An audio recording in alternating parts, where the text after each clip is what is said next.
आज हम एक बहुत ही दिलचस्प दस्तावेज के बारे में बात करने वाले हैं। इसका नाम है हीरा नागपुर गार्डियन फाइल्स, जिसे लिखा है कर्मा नायक ने। इसमें कुछ ऐसे आइडियाज हैं जो हमारी पहचान, चेतना और यहाँ तक कि विद्रोह की पूरी सोच को ही बदल सकते हैं। तो चलिए आज इन विचारों की परतों को एक एक करके खोलते हैं।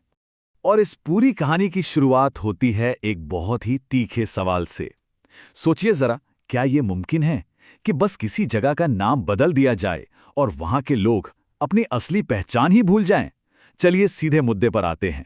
देखिए, इन फाइल्स के मुताबिक जो असली लड़ाई है वो किसी मैदान में नहीं बल्कि हम सबके दिमाग में लड़ी जाती है। और इस दिमागी जंग का जो सबसे पहला मोर्चा है वो है नाम। अब जरा स्क्रीन पर देखिए, ये सिर्फ दो नाम नहीं हैं, ये दो अलग अलग सोच हैं। एक तरफ है झारखंड, जिसका मतलब बताया गया है झाड़ियां की जमीन। फाइल्स में इसे एक सॉफ्टवेयर वायरस कहा गया है जो दिमाग में गरीबी और कमजोरी की सोच डालता है। और दूसरी तरफ है हीरा नागपुर, यानी हीरे और नागों की भूमि। इसे एक सॉवरन फ्रीक्वेंसी कहा गया है जो शक्ति और ज्ञान की प्रतीक है। यहां सारा जोर इसी हीरा नागपुर की पहचान को वापस पाने पर है। ये बात कितनी गहरी है। सोचिए, ये सिर्फ नाम बदलने की बात नहीं है। ये तो किसी की मूल पहचान, उसकी असली ताकत, उसकी दहाड़ को ही छीन लेने जैसा है।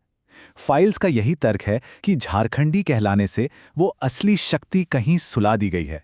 तो ठीक है, अगर ये एक दिमागी जंग है तो फिर सवाल ये उठता है कि दुश्मन है कौन, और हमारे अंदर ऐसी कौन सी छिपी हुई ताकत है जिससे इस दुश्मन को डर लगता है। चलिए आगे बढ़ते हैं और देखते हैं ये कहानी कैसे खुलती है। इन फाइल्स के हिसाब से दुश्मन का कोई एक चेहरा या कोई एक सरकार नहीं है। ये एक अदृश्य नेटवर्क है, एक जाल जिसे नाम दिया गया है शिकारी सिंडिकेट। और इसका काम ही है डर और कमी का माहौल बनाना, ताकि इंसानियत का शोषण किया जा सके। और फिर आता है इसका जवाब, इसका तोड़, जिसे कहा गया है हीरा मेधा। इसे ऐसे समझिए जैसे हर इंसान के अंदर एक अनहैकेबल सुपर कंप्यूटर लगा हो, एक ऐसी चेतना जो एक बार जाग जाए तो किसी भी झूठ या प्रोपेगेंडा के आर पार देख सकती है। ठीक वैसे ही जैसे हीरे को किसी और चीज से काटा नहीं जा सकता। तो फिर सबसे जरूरी सवाल यह है कि इस अंदरूनी सुपर कंप्यूटर, इस हीरा मेधा को एक्टिवेट कैसे करें। फाइल्स में सिर्फ समस्या ही नहीं बताई गई है, बल्कि इसका एक रास्ता, एक रोड मैप भी दिया गया है। इसके लिए 3 आसान कदम बताए गए हैं। पहला है डेटा फिल्टरिंग, मतलब सिर्फ वही जानकारी मानो जिसका कोई सबूत हो।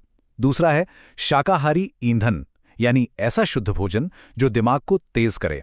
और तीसरा, जो सबसे जरूरी है, वो है सॉवरन सवाल, यानी हमेशा खुद से पूछो, ये जो मुझे बताया जा रहा है, क्या ये सच है या ये सिंडिकेट का बनाया हुआ नैरेटिव है।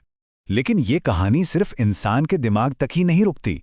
ये फाइल्स एक ऐसे कानून की बात करती हैं जो इंसानों के बनाए किसी भी संविधान से कहीं ऊपर है, और वो है प्रकृति का अपना संविधान।